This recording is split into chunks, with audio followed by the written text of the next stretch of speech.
So a quick tip I want to give you is the backhand volley and the shape that we're using for that high backhand volley. One of the hardest shots in squash, that ball that's really, really high up in that zone there.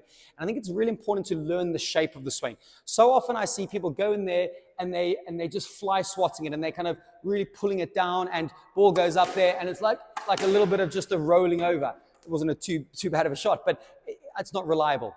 So what I want to get you to think about as your quick tip is when that ball is high, you want to really think about your racket finishing high also. So when I'm going into there, I'm dropping my racket behind myself.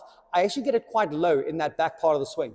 I then throw it up to meet, and then I've got to keep it high. I've got to let it go. So if that ball's high there, you might have seen hopefully what I did there. I popped it back up. Let me show you again.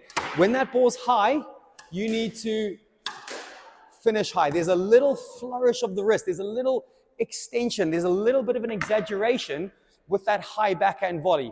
The biggest common fault is going from this low position, high, and then low again. It's this, I call it the windshield wiper, when someone's like windshield wipering and it's pulling down.